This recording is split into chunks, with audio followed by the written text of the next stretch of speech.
ಕಾವೇರಿ ಸುದ್ದಿಯ ಪ್ರಾಯೋಜಕರು ಮುಳಿಯಾ ಜುವೆಲ್ಸ್, ಶುದ್ಧತೆಯನ್ನು ಮೀರಿದ ಪರಿಪೂರ್ಣತೆಯ ಕಡೆಗೆ. ಪುತ್ತೂರು, ಮಡಿಕೇರಿ, ಗೋಣಿಕೊಪ್ಪ ಹಾಗೂ ಇದೀಗ ಬೆಂಗಳೂರಿನಲ್ಲಿ. ನಮ್ಮಲ್ಲಿ ಯಾವುದೇ ವಸ್ತು ಖರೀದಿಸಿ ವಿಶೇಷ ರಿಯಾಯಿತಿ ಪಡೆಯಿರಿ. Bharat home appliances, Axis bank ಹತ್ತಿರ, ಬಿಎಂ ರೋಡ್, ಕುಶಾಲನಗರ. ನಮಸ್ಕಾರ, ಕಾವೇರಿ ಸುದ್ದಿಗೆ ಸ್ವಾಗತ. ಇದೀಗ ಮುಖ್ಯಾಂಶಗಳು. ಕೊಡಗು ಜಿಲ್ಲಾ ಕಾರ್ಯನಿರತ ಪತ್ರಕರ್ತರ ಸಂಘದ ಚುನಾವಣೆ, ಎಲ್ಲಾ ಪದಾಧಿಕಾರಿಗಳ ಸ್ಥಾನಗಳು ಅವಿರೋಧ ಆಯ್ಕೆ. ಅಧ್ಯಕ್ಷರಾಗಿ ಅಜ್ಜಮಾಡ ಗುಟ್ಟಪ್ಪ, ಪ್ರಧಾನ ಕಾರ್ಯದರ್ಶಿಯಾಗಿ ಕುಡೇಕಲ್ ಸಂತೋಷ್, ಖಜಾಂಚಿಯಾಗಿ ಸವಿತಾ ರೈ ಆಯ್ಕೆ. ಕುಶಾಲನಗರ ಸರ್ಕಾರಿ ಪ್ರಥಮ ದರ್ಜೆ ಕಾಲೇಜಿನಲ್ಲಿ ನಡೆದ ಮಾನವ ಹಕ್ಕುಗಳ ಉಪನ್ಯಾಸ ಕಾರ್ಯಕ್ರಮ. ಸಾಮಾಜಿಕ ಜವಾಬ್ದಾರಿಯನ್ನು ಪ್ರತಿಯೊಬ್ಬರು ಸಮರ್ಪಕವಾಗಿ ನಿರ್ವಹಿಸುವಂತೆ ಪೊಲೀಸ್ ಉಪ ನಿರೀಕ್ಷಕ ಸಂದೇಶ್ ಕುಮಾರ್ ಕರೆ. ಬೈಲುಕುಪ್ಪೆ ಪೊಲೀಸ್ ಠಾಣಾ ಆಶ್ರಯದಲ್ಲಿ ನಡೆದ ಅಪರಾಧ ತಡೆ ಮಾಸಾಚರಣೆ. ರಸ್ತೆ ಸುರಕ್ಷತಾ ನಿಯಮಗಳನ್ನು ಪಾಲಿಸುವಂತೆ ವಿದ್ಯಾರ್ಥಿಗಳಿಗೆ ಕರೆ. ಬಿಜೆಪಿ ಪ್ರಮುಖರಿಗೆ ಲೋಕಸಭಾ ಸದಸ್ಯ ಪ್ರತಾಸಿಂಹ ಅವರ ಮೇಲೆ ನಂಬಿಕೆ ಇಲ್ಲದಾಗಿದೆ. ಮಾಜಿ ಲೋಕಸಭಾ ಸದಸ್ಯ ಎಚ್ ವಿಶ್ವನಾಥ್ ಅಭಿಪ್ರಾಯ. ಕೇಂದ್ರ ಸರ್ಕಾರ ಮೂಲಕ ಅನುಷ್ಠಾನಗೊಳ್ಳಲಿರುವ ಕಸ್ತೂರಿ ರಂಗನ್ ವರದಿ ಗೊಂದಲ ಮೂಡಿಸುವ ಮೂಲಕ ಬಿಜೆಪಿ ವರದಿಯನ್ನು ಚುನಾವಣಾಸ್ತ್ರವನ್ನಾಗಿ ಬಳಸುತ್ತಿರುವ ವಿಶ್ವನಾಥ್ ಆರೋಪ. ವಾರ್ತೆಗಳ ವಿವರ. ಕೊಡಗು ಜಿಲ್ಲಾ ಕಾರ್ಯನಿರತ ಪತ್ರಕರ್ತರ ಸಂಘದ ಆಡಳಿತ ಮಂಡಳಿಗೆ ಪದಾಧಿಕಾರಿಗಳ ಆಯ್ಕೆ ಅವಿರೋಧವಾಗಿ ನಡೆದಿದೆ. 2014-17ನೇ ಸಾಲಿನ ಚುನಾವಣೆ ಈ ತಿಂಗಳ 21ರಂದು ನಡೆಯಬೇಕಾಗಿದ್ದು, ಕಣದಲ್ಲಿರುವ ಹಲವು ಅಭ್ಯರ್ಥಿಗಳು ತಮ್ಮ ನಾಮಪತ್ರ ಹಿಂತೆಗೆದಿರುವ ಕಾರಣ ಎಲ್ಲಾ ಸ್ಥಾನಗಳಿಗೂ ಅವಿರೋಧ ಆಯ್ಕೆ ಪ್ರಕ್ರಿಯೆ ನಡೆದಿದೆ ಎಂದು ಚುನಾವಣಾಧಿಕಾರಿ ಡಿಎಲ್ ಲಿಂಗರಾಜು ತಿಳಿಸಿದ್ದಾರೆ. ಕೊಡಗು ಜಿಲ್ಲಾ ಕಾರ್ಯನಿರತ ಪತ್ರಕರ್ತರ ಸಂಘದ ಆಡಳಿತ ಮಂಡಳಿಗೆ ಪದಾಧಿಕಾರಿಗಳ ಆಯ್ಕೆ ಅವಿರೋಧವಾಗಿ ನಡೆದಿದೆ. 2014-17ನೇ ಸಾಲಿನ ಚುನಾವಣೆ ಈ ತಿಂಗಳ 21ರಂದು ನಡೆಯಬೇಕಾಗಿದ್ದು, ಕಣದಲ್ಲಿರುವ ಹಲವು ಅಭ್ಯರ್ಥಿಗಳು ತಮ್ಮ ನಾಮಪತ್ರ ಹಿಂತೆಗೆದಿರುವ ಕಾರಣ ಎಲ್ಲ ಸ್ಥಾನಗಳಿಗೂ ಅವಿರೋಧ ಆಯ್ಕೆ ಪ್ರಕ್ರಿಯೆ ನಡೆದಿದೆ.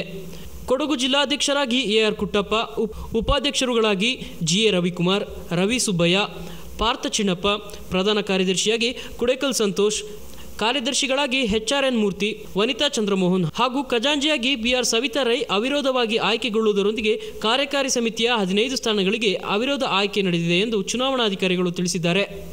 ಆಯ್ಕೆಗೊಂಡ ಪ್ರಮುಖರು ಕಾವೇರಿ ಸುದ್ದಿಯೊಂದಿಗೆ ತಮ್ಮ ಅನಿಸಿಕೆಗಳನ್ನು ಹಂಚಿಕೊಂಡಿದ್ದು ಹೀಗೆ.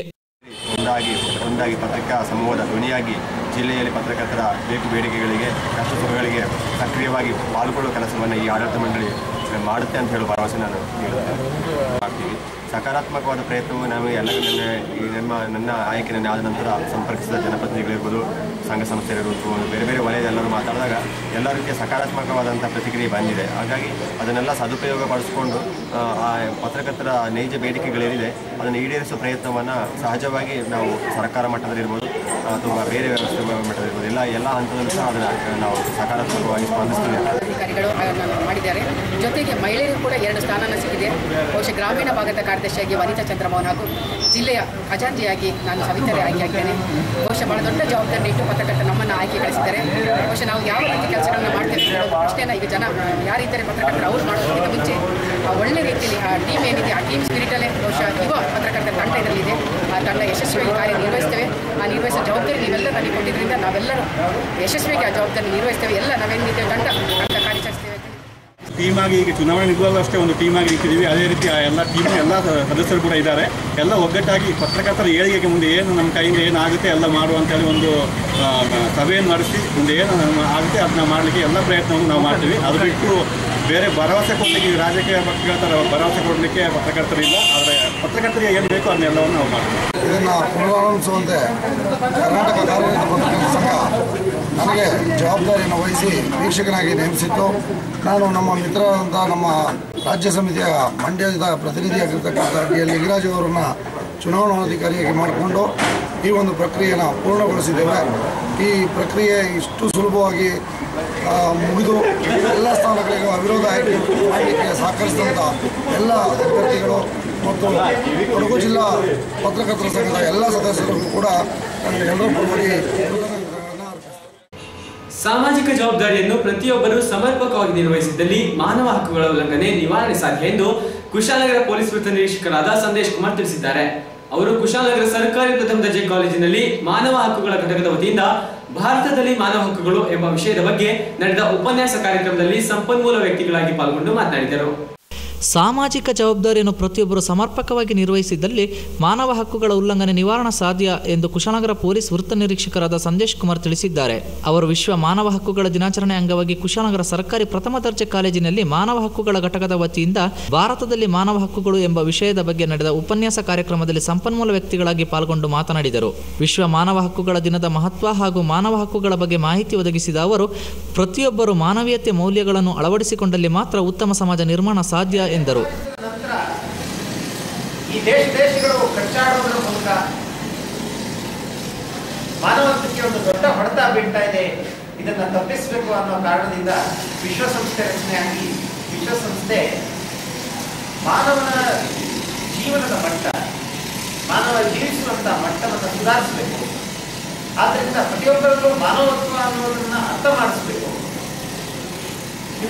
ಹ್ಯುಮ್ಯಾನಿಟಿ ಕನ್ಸಿಡರೇಷನ್, ಮಾನವತ್ವದ ಸೆಲೆಯನ್ನ ಪ್ರತಿಯೊಬ್ಬರು ಅರ್ಥ ಮಾಡಿಸಿಕೊಳ್ಳುವಂತೆ ಮಾಡಬೇಕು ಅಂತ ಹೇಳಿ ವಿಶ್ವಸಂಸ್ಥೆ 1948 ಡಿಸೆಂಬರ್ 10ರಂದು ಈ universal declaration of human rights ಅನ್ನ ಘೋಷಣೆ ಮಾಡಿದೆ. ಡಿಕ್ಲೇರ್ ಅಂದ್ರೆ ಪ್ರಪಂಚದಾದ್ಯಂತ ಪ್ರಪಂಚವ್ಯಾಪಿಯಾಗಿ ಎಲ್ಲ ಕಡೆ ಮಾನವತ್ವಕ್ಕೆ ಒಂದು ಬೆಲೆ ಸಿಗಬೇಕು, ಮಾನವನ ಹಕ್ಕಿಗೆ ಉಲ್ಲಂಘನೆ ಆಗಬಾರ್ದು, ಇದನ್ನ ತಡಿಬೇಕು ಅಂತ ವಿಶ್ವಸಂಸ್ಥೆ ಮಾಡಿದೆ. ಹಾಗಾದ್ರೆ ಮಾನವ ಹಕ್ಕುಗಳಲ್ಲಿ ಏನು? ಜೀವನ, ಸ್ವಾತಂತ್ರ್ಯ, ಸಮಾನತೆ, ಘನತೆ ಇವಿಷ್ಟನ್ನು ಒಳಗೊಂಡಂಥದ್ದು ಮಾನವ ಹಕ್ಕು, ಮಾನವತ್ವ. ಈ ಹಕ್ಕನ್ನ ಪಡೆಯಲಿಕ್ಕೆ ಪ್ರತಿಯೊಬ್ಬ ಮಾನವನು ಅರ್ಹ. ಇವುಗಳ ಯಾವ ಉಲ್ಲಂಘನೆ ಆದರೂ ಕೂಡ ಅದನ್ನ ಮಾನವ ಹಕ್ಕು ಉಲ್ಲಂಘನೆ ಅಂತ ಕರೀತಾರೆ. ಪ್ರತಿಯೊಬ್ಬ ಮಾನವನಿಗೂ ಜೀವಿಸುವ ಹಕ್ಕಿದೆ, ಘನತೆಯಿಂದ ಬದುಕುವಂತ ಹಕ್ಕಿದೆ, ಅವನಿಗೆ ಸ್ವತಂತ್ರ ಇದೆ, ಮಾನವನಾಗಿ ಅವನಿಗೆ ಸ್ವತಂತ್ರ ಇದೆ. ಮತ್ತೆ ಮಾನವನ ನಡುವೆ ಸಮಾನತೆ ಇದೆ. ಇವುಗಳ ಉಲ್ಲಂಘನೆ ಆದರೆ ಅದನ್ನ ಮಾನವ ಹಕ್ಕುಗಳ ಉಲ್ಲಂಘನೆ. ನಿಮಗೆಲ್ಲ ಗೊತ್ತೇ ಇದೆ, ಭಾರತ ಅತ್ಯಂತ ಶಾಂತಿಪ್ರಿಯ ರಾಷ್ಟ್ರ. ವಿಶ್ವಸಂಸ್ಥೆಯ ಕೂಗೇನಿತ್ತು, universal declaration of human rights ಭಾರತಕ್ಕೆ ತಲುಪಿತು. ಭಾರತದಲ್ಲಿ ಕೂಡ ಈ ಮಾನವತ್ವದ ಬಗ್ಗೆ, ಮಾನವ ಹಕ್ಕುಗಳ ಉಲ್ಲಂಘನೆ ಆಗಲಿಕ್ಕೆ ಹಾಗೆ ಏನಾದರೂ ಒಂದು ಮಾಡಬೇಕು ಅನ್ನುವ ಮಟ್ಟದಲ್ಲಿ 1993ರಲ್ಲಿ ಹ್ಯೂಮನ್ ರೈಟ್ಸ್ ಆಕ್ಟ್ ಅನ್ನ ಇಂಡಿಯಾದಲ್ಲಿ ಪ್ರಪ್ರಥಮ ಬಾರಿಗೆ ಎನಾಕ್ಟ್ ಮಾಡ್ತಾರೆ. 1993 ಈ ಒಂದು ಹ್ಯೂಮನ್ ರೈಟ್ಸ್ ಆಕ್ಟ್ ಕೆಳಗಡೆ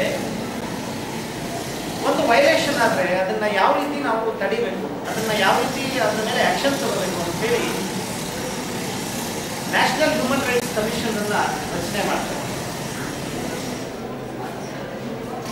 ನ್ಯಾಷನಲ್ ಹ್ಯೂಮನ್ ರೈಟ್ಸ್ ಕಮಿಷನ್ಗೆ ಹೆಡ್ ಆಗಿ ಒಬ್ಬರು ಸುಪ್ರೀಂ ಕೋರ್ಟ್ ಚೀಫ್ ಜಸ್ಟಿಸ್ ವಿಶ್ರಾಂತ ಅವ್ರನ್ನ ಆ ಪದದ ಡೆಸಿಗ್ನೇಟ್ ಮಾಡಿದೆ. ಕಾರ್ಯಕ್ರಮದಲ್ಲಿ ಎನ್ಎಸ್ಎಸ್ ಘಟಕದ ಪ್ರಮುಖರು ಹಾಗೂ ಮಾನವ ಹಕ್ಕುಗಳ ಘಟಕದ ಸಂಚಾಲಕರಾದ ಸಿ ಪುಟ್ಟರಾಜು ಪ್ರಾಸ್ತಾವಿಕವಾಗಿ ಮಾತನಾಡಿದರು. ಅಲ್ಲಿ ಅಂಗವಿಕಲರಿಗೂ ಮಾನವ ಹಕ್ಕುಗಳಿವೆ, ಮಾನಸಿಕ ಅಸ್ವಸ್ಥತೆಗೂ ಮಾನವ ಹಕ್ಕುಗಳಿವೆ. ಪ್ರತಿಯೊಬ್ಬ ವ್ಯಕ್ತಿ ಜೀವಿಗೂ ಕೂಡ ಮಾನವ ಹಕ್ಕುಗಳು, ಮನುಷ್ಯ ಆಗ್ತಕ್ಕಂಥ ಜೀವಿಗೆ ಮಾನವ ಹಕ್ಕುಗಳು ಅಪ್ಲೈ ಆಗ್ತಕ್ಕಂಥದ್ದನ್ನು ಅನ್ವಯಿಸ್ತಕ್ಕಂಥದ್ದನ್ನ ನಾವು ಗಮನಿಸಬೇಕು. ಸೊ ಈ ಹಿನ್ನೆಲೆಯಲ್ಲಿ ನಾವೆಲ್ಲರೂ ಕೂಡ ಮಾನವ ಹಕ್ಕುಗಳ ಬಗ್ಗೆ ಅರಿವನ್ನು ಪಡ್ಕೋಬೇಕು, ಜಾಗೃತರಾಗಬೇಕು. ನಮ್ಮ ಮೇಲಾಗ್ತಾ ಇರ್ತಕ್ಕಂಥ ಅಥವಾ ನಮ್ಮ ಅಕ್ಕಪಕ್ಕದಲ್ಲಾಗ್ತಕ್ಕಂಥ ಇತ್ತೀಚಿನ ಒಂದು ಸುಪ್ರೀಂ ಕೋರ್ಟ್ನ ಒಂದು ವರ್ಡಿಕ್ಟ್ ಇದೆ, ಮಾನವ ಹಕ್ಕುಗಳನ್ನ ಉಲ್ಲಂಘನೆ ಮಾಡಬಾರ್ದು. ಹೌದು, ಅದು ಅಪರಾಧ.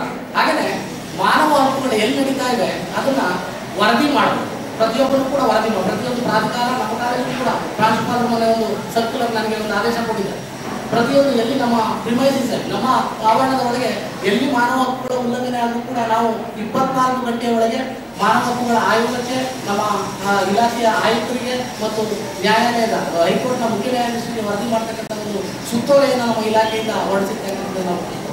ಸೊ ಈ ಹಿನ್ನೆಲೆಯಲ್ಲಿ ಪ್ರತಿಯೊಬ್ಬ ವ್ಯಕ್ತಿ ಮತ್ತು ಪ್ರತಿಯೊಂದು ಪ್ರಾಧಿಕಾರ ಎಲ್ಲಿ ಮಾನವ ಹಕ್ಕುಗಳು ನಡೀತಾವೋ ಅದನ್ನ ಸಂಬಂಧಪಟ್ಟ ಪ್ರಾಧಿಕಾರಗಳಿಗೆ ವರದಿ ಮಾಡ್ತಕ್ಕಂಥದ್ದು. ವರದಿ ಮಾಡಲಿಲ್ಲ ಅಂದರೆ ಅದನ್ನು ಮುಚ್ಚಿಡಲಿಕ್ಕೆ ಪ್ರಯತ್ನವನ್ನು ಮಾಡ್ತಾರೆ, ಅದು ಕೂಡ ಮಾನವ ಹಕ್ಕುಗಳ ಉಲ್ಲಂಘನೆ ಎನ್ನುವಂಥದ್ದನ್ನು ಸುಪ್ರೀಂ ಕೋರ್ಟ್ ಇತ್ತೀಚಿನ ಒಂದು ತೀರ್ಪಿನಲ್ಲಿ ಹೇಳಿರ್ತಕ್ಕಂಥದ್ದನ್ನು ನಾವು ಉಲ್ಲೇಖಿಸಬೇಕಾಗಿದೆ. ಕಾರಣ ಈ ಎಲ್ಲ ಕಾರಣಕ್ಕಾಗಿ ನಾವು ವಿದ್ಯಾರ್ಥಿಗಳು ಕಲಿತಾ ಇರ್ತಕ್ಕಂಥವರು ಮಾನವ ಹಕ್ಕುಗಳ ಬಗ್ಗೆ ನಾವು ಅರಿವನ್ನು ಪಡ್ಕೊಳ್ತಕ್ಕಂಥದ್ದು ಅತ್ಯಗತ್ಯ. ಈ ಹಿನ್ನೆಲೆಯಲ್ಲಿ ನಾವು ಈ ಒಂದು ಉಪನ್ಯಾಸ ಕಾರ್ಯಕ್ರಮವನ್ನು ಏರ್ಪಡಿಸಿದ್ದೇವೆ. ಕಾಲೇಜಿನ ಪ್ರಾಂಶುಪಾಲರಾದ HK ಕೇಶವಯ್ಯ ಅವರ ಅಧ್ಯಕ್ಷತೆಯಲ್ಲಿ ಕಾರ್ಯಕ್ರಮ ನಡೆಯಿತು. ವೇದಿಕೆಯಲ್ಲಿ ಪ್ರಾಧ್ಯಾಪಕರಾದ KR ಸುರೇಶ್ ಕುಮಾರ್ ಉಪಸ್ಥಿತರಿದ್ದರು. ಇದೀಗ ಪುಟ ವಿರಾಮ. ವಿರಾಮ ನಂತರ ಕಾರ್ಡ್ ಸುದ್ದಿ ಮುಂದುವರಿಯುವುದು. ಕಾವೇರಿ ಸುದ್ದಿಯ ಪ್ರಾಯೋಜಕರು ಮುನಿಯಾ ಜುವೆಲ್ಸ್, ಶುದ್ಧತೆಯನ್ನು ಮೀರಿದ ಪರಿಪೂರ್ಣತೆಯ ಕಡೆಗೆ. ಪುತ್ತೂರು, ಮಡಿಕೇರಿ, ಗೋಣಿಕೊಪ್ಪ ಹಾಗೂ ಇದೀಗ ಬೆಂಗಳೂರಿನಲ್ಲಿ. ನಮ್ಮಲ್ಲಿ ಯಾವುದೇ ವಸ್ತು ಖರೀದಿಸಿ ವಿಶೇಷ ರಿಯಾಯಿತಿ ಪಡೆಯಿರಿ. Bharat home appliances, Axis bank ಹತ್ತಿರ, BM road, Kushalnagar.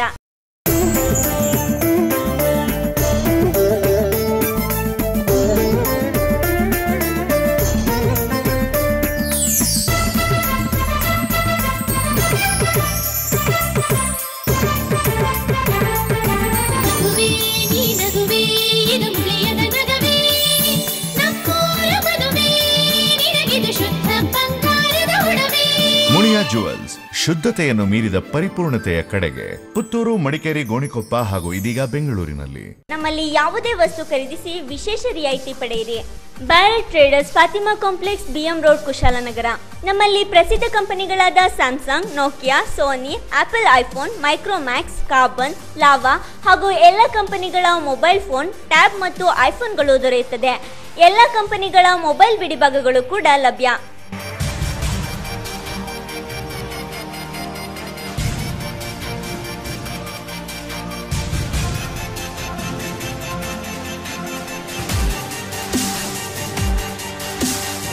Bharat home appliances, ನಮ್ಮಲ್ಲಿ ಫ್ರಿಡ್ಜ್ಗಳು ಮತ್ತು ವಾಷಿಂಗ್ ಮಿಷಿನ್ಗಳು ಸೇರಿದಂತೆ ಎಲ್ಲ ತರಹದ ಗೃಹೋಪಯೋಗಿ ಎಲೆಕ್ಟ್ರಿಕಲ್ ಮತ್ತು ಎಲೆಕ್ಟ್ರಾನಿಕ್ಸ್ ಐಟಂಗಳು ಲಭ್ಯ. ಗೃಹೋಪಯೋಗಿ ವಸ್ತುಗಳು ರಿಯಾಯಿತಿ ದರದಲ್ಲಿ ಖರೀದಿಗಾಗಿ ಒಮ್ಮೆ ಭೇಟಿ ನೀಡಿ. Bharat home appliances, Axis bank ಹತ್ತಿರ, BM road, Kushalnagar.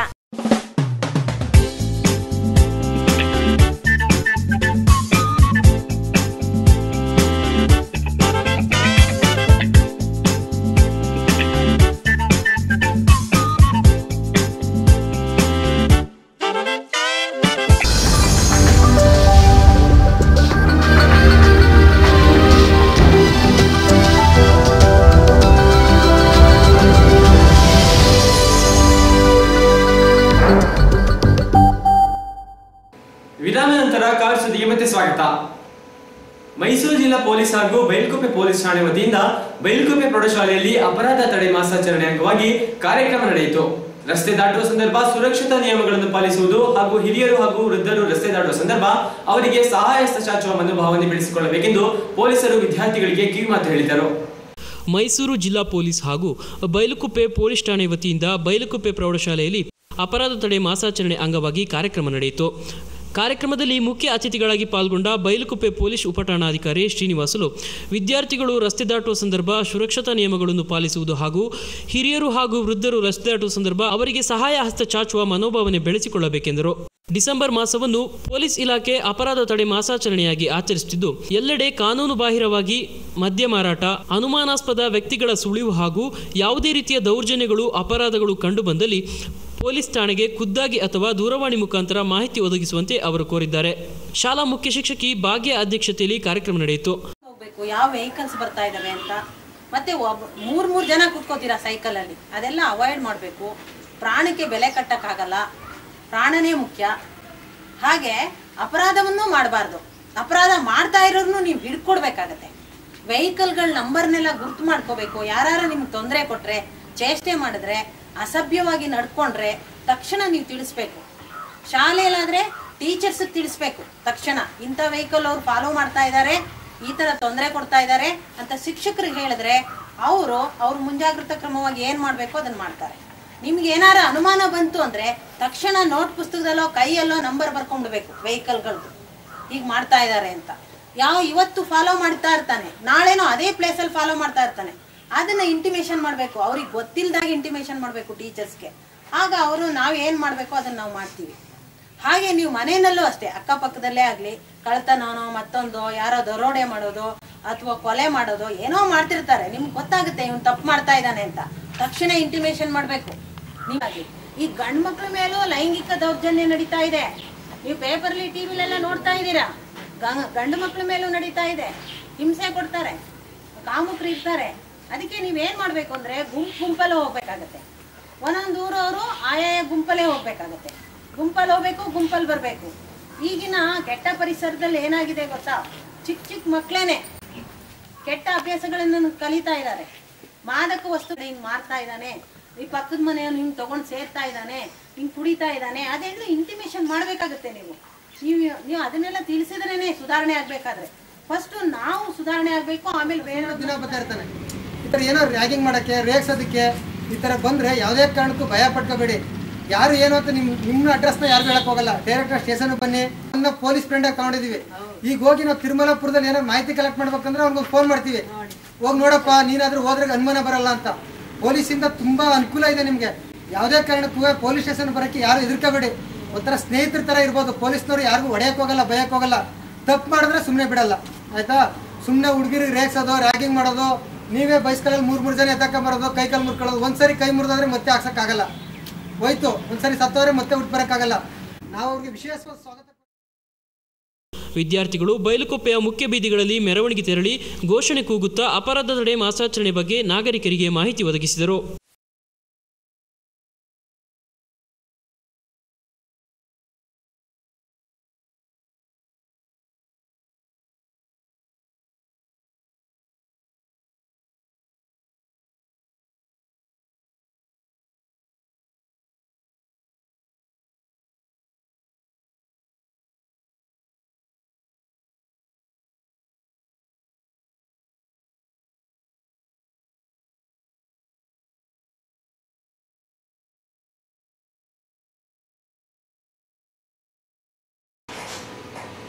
Doctor Kasturi Rangan ವರದಿಯ ಸಾಧಕ ಬಾಧಕಗಳನ್ನು ಕುರಿತು ಜನಾಭಿಪ್ರಾಯ ಸಂಗ್ರಹಿಸಲು ಕೇಂದ್ರ ಸರ್ಕಾರ ಕೊಡಗು ಜಿಲ್ಲೆಗೆ ವಿಶೇಷ ತಂಡವನ್ನು ಕಳುಹಿಸಿಕೊಡಬೇಕೆಂದು ಮಾಜಿ ಲೋಕಸಭಾ ಸದಸ್ಯ ಎಚ್ ವಿಶ್ವನಾಥ್ ಒತ್ತಾಯಿಸಿದ್ದಾರೆ. ವರದಿಯ ಅನುಷ್ಠಾನದ ಕುರಿತು ಕೇಂದ್ರ ಸರ್ಕಾರದ್ದೇ ಅಂತಿಮ ತೀರ್ಮಾನ ಹೊರತು ರಾಜ್ಯ ಸರ್ಕಾರದಲ್ಲ ಎಂದು ಅವರು ತಿಳಿಸಿದ್ದಾರೆ. ಸಮಸ್ಯೆಯನ್ನು ಬಗೆಹರಿಸುವ ಸಂಪೂರ್ಣ ಜವಾಬ್ದಾರಿ ತಮ್ಮದೆಂದು ಚುನಾವಣಾ ಸಂದರ್ಭ ಘೋಷಿಸಿರುವ ಲೋಕಸಭಾ ಸದಸ್ಯ ಪ್ರತಾಪ್ ಸಿಂಹ ಇದೀಗ ಸಂಸತ್ನಲ್ಲಿ ವರದಿ ಬಗ್ಗೆ ಚರ್ಚಿಸದೆ ಮೌನವಾಗಿದ್ದಾರೆ. ಇದರೊಂದಿಗೆ ಪ್ರತಾಪ್ ಸಿಂಹ ಅವರ ಮೇಲೆ ಬಿಜೆಪಿ ಪ್ರಮುಖರಿಗೆ ನಂಬಿಕೆ ಇಲ್ಲದಾಗಿದೆ ಎಂದರು. ಮಡಿಕೇರಿಯಲ್ಲಿ ಸುದ್ದಿಗೋಷ್ಠಿಯಲ್ಲಿ ಮಾತನಾಡಿದ ಮಾಜಿ ಸಂಸದ ವಿಶ್ವನಾಥ್, ಕಸ್ತೂರಿ ರಂಗನ್ ವರದಿ ಹಾಗೂ ಹೈಟೆನ್ಷನ್ ವಿದ್ಯುತ್ ಮಾರ್ಗದ ಸಮಸ್ಯೆ ಕೇಂದ್ರದ ಅಂಗಳದಲ್ಲಿದ್ದು ಅಂತಿಮ ತೀರ್ಮಾನವನ್ನು ಕೇಂದ್ರ ಸರ್ಕಾರವೇ ತೆಗೆದುಕೊಳ್ಳಬೇಕೆಂದು ತಿಳಿಸಿದರು. ರಾಜ್ಯ ಸರ್ಕಾರ ಈ ತೀರ್ಮಾನಕ್ಕೆ ಪೂರಕ ಕ್ರಮಗಳನ್ನು ಕೈಗೊಳ್ಳಲಿದೆ ಎಂದು ಅವರು ಸ್ಪಷ್ಟಪಡಿಸಿದರು. ಕೇಂದ್ರ ಸರ್ಕಾರ ತಂಡವೊಂದನ್ನು ಜಿಲ್ಲೆಗೆ ಕಳುಹಿಸಿ ಸ್ಥಳೀಯ ನಾಗರಿಕರೊಂದಿಗೆ ಚರ್ಚಿಸಿ ನಂತರ ಕ್ರಮ ಕೈಗೊಳ್ಳಬೇಕೆಂದು ತಿಳಿಸಿದರು.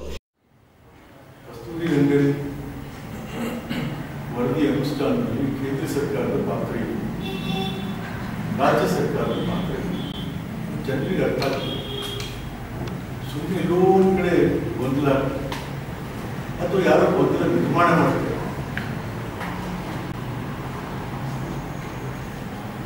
ಪ್ರಸ್ತುತ MP ಪ್ರತಾಪ್ ಸಿಂಹ ಅವರು ಈ ಕಸ್ತೂರಿ ರಂಗನ್ ವರದಿ ಅನುಷ್ಠಾನದಲ್ಲಿ ನಾನು MP ಆಗಿದ್ದೀನಿ, ನಾನು ಈ ಜವಾಬ್ದಾರಿ ತಗೋತೀನಿ, ನೀವ್ಯಾರು ಬಗ್ಗೆ ತಲೆ ಕೆಡಿಸ್ಕೋಬೇಡಿ, ಇದು ಹೊಣೆಗಾರಿಕೆ ನಂದು ಅಂತ ಹೇಳಿ ಮೇಲೂ ಕೂಡ ಈ ಸಮಸ್ಯೆಯನ್ನು ಬಗೆಹರಿಸುವ ಸಂಪೂರ್ಣ ಜವಾಬ್ದಾರಿ ತಮ್ಮದೆಂದು ಸಂಸದರು ಹೇಳಿಕೊಂಡಿದ್ದರು. ಸಂಸದ ಪ್ರತಾಪ್ ಸಿಂಹ ಸಂಸತ್ನಲ್ಲಿ ಕಸ್ತೂರಿ ರಂಗನ್ ವರದಿ ಬಗ್ಗೆ ಚರ್ಚಿಸದೆ ಮೌನವಾಗಿದ್ದಾರೆ. ಆದರೆ ಅಧಿವೇಶನದಲ್ಲಿ ಜಿಲ್ಲೆಯ ಶಾಸಕರು ವರದಿ ಕುರಿತು ಪ್ರಸ್ತಾಪಿಸಿದ್ದು ಶಾಸಕರಿಗೆ ಹಾಗೂ ಜಿಲ್ಲಾ ಬಿಜೆಪಿಗೆ ಲೋಕಸಭಾ ಸದಸ್ಯ ಪ್ರತಾಪ್ ಸಿಂಹ ಅವರ ಮೇಲೆ ನಂಬಿಕೆ ಇಲ್ಲದಾಗಿದೆ ಎಂದು ವ್ಯಂಗ್ಯ ಮಾಡಿದರು. ನಾನು ಇದು ಹೊಣೆಗಾರಿಕೆ ನಾನು ಒಪ್ಕೋತೀನಿ, ನನಗೆ ಬಿಡಿಯಿದು ಅಂತ ಹೇಳಿದ ಮತ್ತು ಯಾಕೆ ಸಂಘರ್ಷಗಳು ನಡೀತಾರೆ? ಹಾಗಾದ್ರೆ ಬಿಜೆಪಿಯವರಿಗೆ ಅವ್ರ ಮೇಲೆ ನಂಬಿಕೆ ಇಲ್ಲ, ಎಂಪಿಗಳ ಮೇಲೆ ಬಿಜೆಪಿ ಶಾಸಕರು ಮತ್ತು ಜನರಿಗೆ ನಂಬಿಕೆ ಇಲ್ಲ ಅವ್ರ ಮೇಲೆ.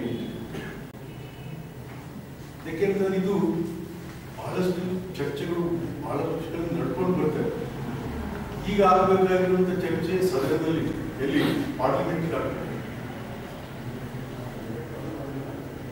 ಸೊ ಪಾರ್ಲಿಮೆಂಟ್ ಮೆಂಬರ್ ಏನೋ ಆಶ್ವಾಸನೆ ಕೊಟ್ಟ ಮೇಲೂ ಕೂಡ ಆಗ್ತಾ ಇರ್ತದೆ. ಅದರಿಂದ ಅವ್ರ ಮೇಲೆ ನಂಬಿಕೆ ಇಲ್ಲ ಅಂತ ಆಸಾಮ.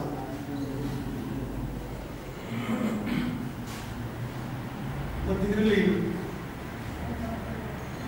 ಸರ್ಕಾರಗಳು ಬರ್ತವೆ, ಸರ್ಕಾರಗಳು ಹೋಗ್ತಾರೆ. ಗಾಡ್ಗಿಲ್ ವರದಿ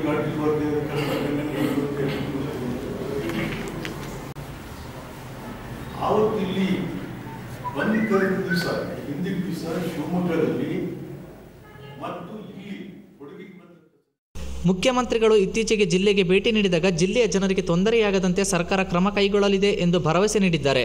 ಇಷ್ಟೆಲ್ಲ ಪೂರಕ ಅಂಶಗಳಿದ್ದರೂ ಸಂಘರ್ಷ ಯಾಕೆ ಎಂದು ಪ್ರಶ್ನಿಸಿದ ವಿಶ್ವನಾಥ್, ಕಸ್ತೂರಿ ರಂಗನ್ ವರದಿಯ ವಿವಾದವನ್ನು ಬಿಜೆಪಿ ಮುಂಬರುವ ಗ್ರಾಮ ಪಂಚಾಯಿತಿ ಚುನಾವಣಾ ಟಾರ್ಗೆಟ್ ಅನ್ನಾಗಿ ಮಾಡಿಕೊಂಡಿದೆ ಎಂದು ಆರೋಪಿಸಿದರು. ಮುಖ್ಯಮಂತ್ರಿಗಳು ಬಹಳ ಸ್ಪಷ್ಟವಾಗಿ ಕೊಡಗಿನ ಜನರಿಗೆ ಏನು ಬೇಡೋ ಅದು ನಮಗೂ ಕೂಡ ಬೇಡ. ಕಸ್ತೂರಿ ರಂಗನ್ ವರದಿಯಲ್ಲಿ ಇರ್ತಕ್ಕಂಥ ಜನವಿರೋಧಿ ಅಂಶಗಳನ್ನ ನನ್ನ ಸರ್ಕಾರ ಯಾವ ಕಾರಣಕ್ಕೂ ನಾವು ಒಪ್ಪಿಕೊಳ್ಳಿಲ್ಲ. ಪಶ್ಚಿಮ ಘಟ್ಟಗಳ ಎಲ್ಲಾ ಜಿಲ್ಲೆಗಳ ಕೊಡಗು ಕೂಡ ಸೇರಿದಾಗೆ ಜನರು ಜನಪ್ರತಿನಿಧಿಗಳ ವಿಶ್ವಾಸವನ್ನು ತೆಗೆದುಕೊಂಡೇ ನಾವು ಮುಂದುವರಿತೀವಿ ಅಂತಕ್ಕಂಥದ್ದು ಹೇಳಿದರು. ಯಾಕೆಂದ್ರೆ ಆಖರಿಯಾಗಿ ತೀರ್ಮಾನ ತಗೊಳ್ಳುವಂತದ್ದು ಕೇಂದ್ರ ಸರ್ಕಾರಗಳು ಹೊರತು ರಾಜ್ಯ ಸರ್ಕಾರ ಇಲ್ಲಿಯ ಜನರ ಭಾವನೆಗಳು, ಕಸ್ತೂರಿ ರಂಗನ್ ವರದಿ ಅನುಷ್ಠಾನದಿಂದ ಆಗಬಹುದಾದಂತ ಕಷ್ಟ ಸಂಕಷ್ಟಗಳು, ನೋವು ನಲಿಗಳು ಕೇಂದ್ರ ಸರ್ಕಾರಕ್ಕೆ ವರದಿ ರವಾನಿಸಿ ಅಧಿಕಾರಿಗಳು ಹಾಗೂ ಜನಪ್ರತಿನಿಧಿಗಳ ನಡುವೆ ಸಂಘರ್ಷ ಏರ್ಪಡಬಾರದೆಂದು ತಿಳಿಸಿದ ಅವರು, ಗಲಭೆ ಎಬ್ಬಿಸುವವರಿಗೆ ಜವಾಬ್ದಾರಿ ಇರಬೇಕು ಎಂದು ಅಭಿಪ್ರಾಯ ವ್ಯಕ್ತಪಡಿಸಿದರು. ರಾಜ್ಯದ ಹಿಂದಿನ ಬಿಜೆಪಿ ಸರ್ಕಾರ ಬಡವರ ಮತ್ತು ರೈತರ ಪರವಾದ ಯಾವುದೇ ಯೋಜನೆಯನ್ನು ಜಾರಿಗೆ ತಂದಿಲ್ಲವೆಂದ ವಿಶ್ವನಾಥ್, ಪ್ರಸಕ್ತ ವಿಧಾನಸಭೆಯ ಬೆಳವಣಿಗೆ ಆತಂಕಕಾರಿಯಾಗಿದೆ ಎಂದು ವಿಷಾದಿಸಿದರು.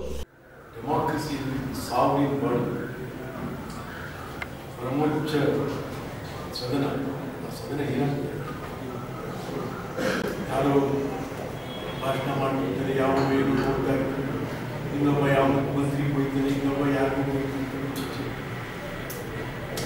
ಹೋಗ್ತಾ ಇರ್ತಾರೆ. ಅದನ್ನು ಮಾಧ್ಯಮದವರು ಕೂಡ ವಿನಂತಿ ಇದ್ರ ಮೇಲೆ ರೈಟರ್ಸ್ ಹೆಚ್ಚು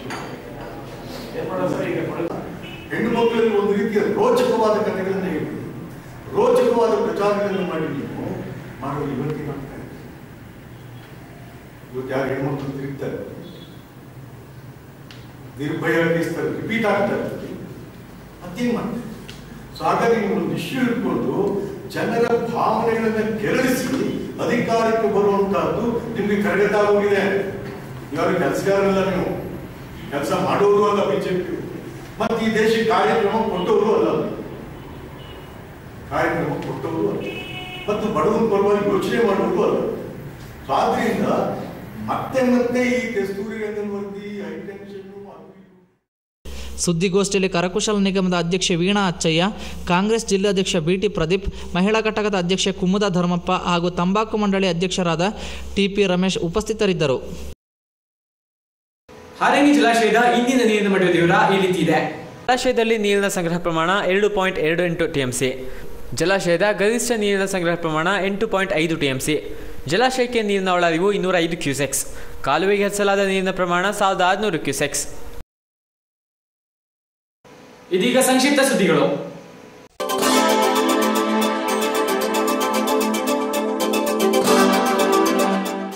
ಕುಶಾಲನಗರ ಶ್ರೀ ಅಯ್ಯಪ್ಪ ಸ್ವಾಮಿ ದೇವಸ್ಥಾನದಲ್ಲಿ ಈ ತಿಂಗಳ 14ರಿಂದ 3 ದಿನಗಳ ಕಾಲ ಶ್ರೀ ಅಯ್ಯಪ್ಪ ಸ್ವಾಮಿ ಮಂಡಲ ಪೂಜೋತ್ಸವ ಜರುಗಲಿದೆ. 14ರ ಭಾನುವಾರ ಬೆಳಿಗ್ಗೆ 7:30 ಗಂಟೆಗೆ ಗಣಪತಿ ಹೋಮ, ಧ್ವಜಾರೋಹಣ, ಸಂಜೆ 7 ಗಂಟೆಗೆ ಉಯ್ಯಾಲೆ ಸೇವೆ.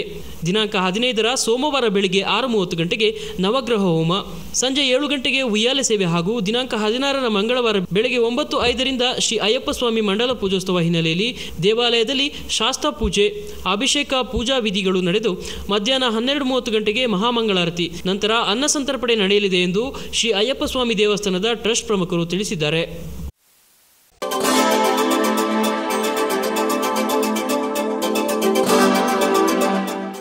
ಅಯ್ಯಪ್ಪ ವ್ರತಧಾರಿಯ ಮೇಲೆ ಕೆಲವು ದುಷ್ಕರ್ಮಿಗಳು ಹಲ್ಲೆ ನಡೆಸಿರುವುದಾಗಿ ಆರೋಪಿಸಿ ಕುಶಾಲನಗರದಲ್ಲಿ ಹಿಂದೂಪರ ಸಂಘಟನೆಗಳ ಕಾರ್ಯಕರ್ತರು ನ್ಯಾಯ ದೊರಕಿಸುವಂತೆ ಆಗ್ರಹಿಸಿದ್ದಾರೆ.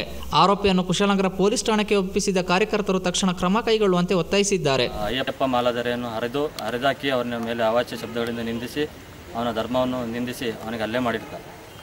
ಇದನ್ನು ಪುನಃ ನಿನ್ನೆ ಬೆಳಗ್ಗೆನೂ ಆಗಿತ್ತು. ಇವತ್ತು ಬೆಳಗ್ಗೆಯಿಂದನೂ ಅವರು ಬಂದು ಕೇಳಿದಾಗ ಕೃಷ್ಣಪ್ಪ ಅವರು ಪುನಃ ಅವರು ಕೇಳಕ್ಕೆ ಹೋಗಿದ್ದಾರೆ, ನಿನ್ನೆ ಆಗಿದ್ದ ಘಟನೆ ಯಾಕೆ ಇದು ಮಾಡಿದ್ದೀರಾ ಅಂತ. ಅವರಾಗ ನೀವೇನು ಮಾಡ್ತೀರಾ, ನಿಮ್ಮನ್ನ ಅವ್ರ ಮೇಲೆ ಹಲ್ಲೆ ಮಾಡಿರ್ತಾನೆ. ಅದನ್ನು ಅವರ ತಮ್ಮ ಮತ್ತು ಅವರ ಸಂಬಂಧಿಕರಲ್ಲಿ ವಿಚಾರಿಸ್ಕೊಂಡಾಗ ಅವರು ಸರಿ ಮಾಡೋಣ ಅಂತ ಹೇಳಿದಾಗ ಅವರ ಆಟೋ ಚಾಲಕರ ಅಧ್ಯಕ್ಷರಾದಂಥ ಮಹೇಶ್ವರ್ ಅವರು ಅದನ್ನು ಸಂಧಾನ ಮಾಡಿ ಕಳಿಸಿದರು ನಿನ್ನೆ ದಿನ. ಆದರೆ ಪುನಃ ಇವತ್ತು ಆ ವ್ಯಕ್ತಿ ಕುಡ್ಕೊಂಡು ಬಂದು ಕೃಷ್ಣಪ್ಪ ಅವ್ರ ಮೇಲೆ ಹಲ್ಲೆ ಮಾಡಿ ಶಬರಿಮಲೆ ಮಾಲಾಧಾರಿಯನ್ನು ಪುನಃ ಹರಿದಾಕಿ ಶ್ರೀ ಗಣಪತಿ ದೇವಸ್ಥಾನದ ಮುಂದೆ ಹರಿದಾಕಿದಾಗ. ಕೊನೆಯಲ್ಲಿ ಮತ್ತೊಮ್ಮೆ ಮುಖ್ಯಾಂಶಗಳು. ಕೊಡಗು ಜಿಲ್ಲಾ ಕಾರ್ಯನಿರತ ಪತ್ರಕರ್ತರ ಸಂಘದ ಚುನಾವಣೆ, ಎಲ್ಲಾ ಪದಾಧಿಕಾರಿಗಳ ಸ್ಥಾನಗಳು ಅವಿರೋಧ ಆಯ್ಕೆ. ಅಧ್ಯಕ್ಷರಾಗಿ ಅಜ್ಜಮಾಡ ಕುಟ್ಟಪ್ಪ, ಪ್ರಧಾನ ಕಾರ್ಯದರ್ಶಿಯಾಗಿ ಕುಡೇಕಲ್ ಸಂತೋಷ್, ಖಜಾಂಚಿಯಾಗಿ ಸವಿತಾರೈ ಆಯ್ಕೆ. ಕುಶಾಲನಗರ ಸರ್ಕಾರಿ ಪ್ರಥಮ ದರ್ಜೆ ಕಾಲೇಜಿನಲ್ಲಿ ನಡೆದ ಮಾನವ ಹಕ್ಕುಗಳ ಉಪನ್ಯಾಸ ಕಾರ್ಯಕ್ರಮ. ಸಾಮಾಜಿಕ ಜವಾಬ್ದಾರಿಯನ್ನು ಪ್ರತಿಯೊಬ್ಬರು ಸಮರ್ಪಕವಾಗಿ ನಿರ್ವಹಿಸುವಂತೆ ಪೊಲೀಸ್ ಉಪನಿರೀಕ್ಷಕ ಸಂದೇಶ್ ಕುಮಾರ್ ಕರೆ. ಬೈಲುಕುಪ್ಪೆ ಪೊಲೀಸ್ ಠಾಣಾ ಆಶ್ರಯದಲ್ಲಿ ನಡೆದ ಅಪರಾಧ ತಡೆ ಮಾಸಾಚರಣೆ. ರಸ್ತೆ ಸುರಕ್ಷತಾ ನಿಯಮಗಳನ್ನು ಪಾಲಿಸುವಂತೆ ವಿದ್ಯಾರ್ಥಿಗಳಿಗೆ ಕರೆ.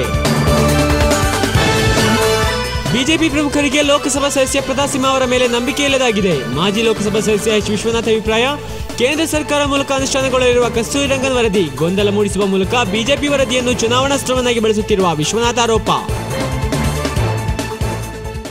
ಇಲ್ಲಿಗೆ ಕಾವೇರಿ ಸುದ್ದಿ ಮುಕ್ತಾಯವಾಯಿತು. ಸುದ್ದಿ ಹಾಗೂ ಮನೆಗಾಗಿ ನೋಡ್ತಾ ಇರಿ ಕಾವೇರಿ ಚಾನಲ್. ವಂದನೆಗಳೊಂದಿಗೆ ವಿಚ್ಚು ಮುಲೇಕರ್.